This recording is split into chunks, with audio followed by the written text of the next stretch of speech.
it can be really frustrating sometimes, and I'm sure you'll all agree with me on this, when you don't get the answer to the question that you've asked. When you either get a completely different answer, or you get an answer that was to a different question, or what's probably the worst one is when you get a question back to the question that you've asked instead of an answer altogether. Or indeed, getting the answer to the question that was asked before. That's another way.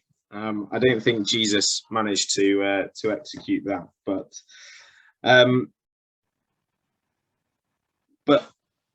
we hear from this passage in John's Gospel today, Jesus answering 3 questions, but he doesn't actually answer those 3 questions exactly or directly. Jesus actually gives an answer to all 3 questions to a different question. The crowd that have followed Jesus all the way from the other side of the lake, the questions sort of focus on quite practical things. When did you come here? What things must we do? What practical things must we do? What signs are you going to give us? And they're obviously asking those questions with the aim of getting these concrete, easy answers that they can just go away with, job done. But they weren't going to get that from Jesus,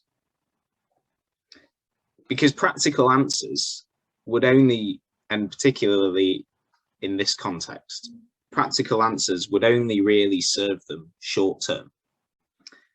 It wasn't going to get them the lifelong answers that they needed from Jesus. Jesus wanted them to think a bit deeper by answering the questions based around sort of, why have you come looking? Or who is it that you must believe in? Or where does this bread come from? Before then, of course, Jesus, after answering these questions, he says, I am the bread of life. One of the most well-known verses across the New Testament. And for me, I feel it's one of the most helpful images of Jesus that you can paint in your head, being the bread of life. Because bread really is the basics of everyday life. Well, it certainly is for me anyway. And it has been for thousands and thousands of years. Bread not only traces back to Jesus's time, but way before that. And bread comes in many different forms, as we know. It comes from many different countries, in many different styles, and all different cultures as well. And it has many different uses. It's given us the coveted sandwich, of course. They were said to be invented by John Montagu, who was the 4th Earl of Sandwich, of course. Bread was actually first used as protection. Whilst the Earl was on a 24-hour gambling streak, he needed a way of protecting his meat. So the cook put it between 2 pieces of bread, and behold, the sandwich. And it meant that he could also eat it with one hand too, which I don't think that's part of how the story goes, but I think that's a genius idea as well. So he was able to gamble with one hand and eat with the other. What a life. The bread of life, clearly a seriously useful thing. You might like to think of Jesus as a bit of a tear and share. Not quite the tear bit, but at least the sharing bit, and being able to share it out with everyone. The bread of life that is Jesus crust. And that's the only pun I'm going to make today. Jesus crust, the bread of life. And so we have these crowds asking Jesus, what must we do? Just tell us what you want us to do, please. we've traveled across the lake following you. We're looking for answers. Give us these answers that we need. And what does Jesus respond with? Believe in him whom he has sent, i.e., believe in me. That is your answer. And all of Jesus's answers really do just boil down to that. Believe and trust in me. And this is what bread of life is about. Trusting that what you will be given is enough. Trusting that enough would be provided, not too much, not too little.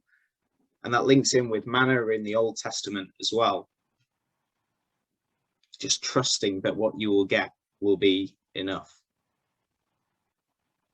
And so let's not be troubled by our questions that maybe are going unanswered, or at least not answered straight away. Questions that aren't answered directly. Questions that are answered with more questions. Or indeed questions that are answered with the answer from the question before. Hopefully that doesn't happen too often. But it's often in the asking of questions. And that asking of questions that means a bit more than just tell me what I need to do now or next, but deeper questions. It's asking those that help us to learn more, to explore more, and to find out more about what God has to offer us through this bread of life, God's Son, Jesus Christ. And our life with Jesus is a journey. It's walking together. It's asking these questions, but asking these questions together.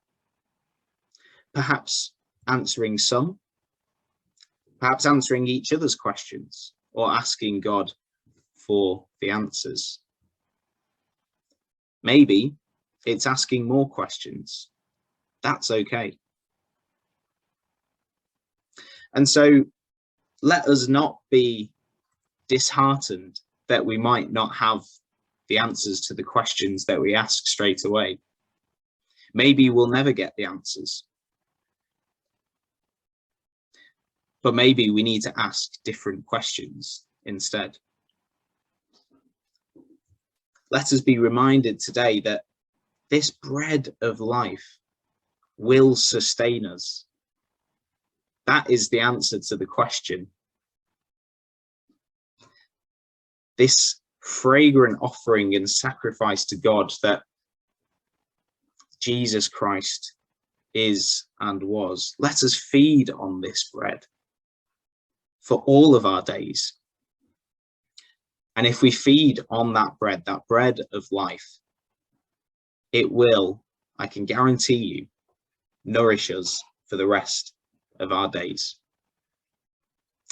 Amen.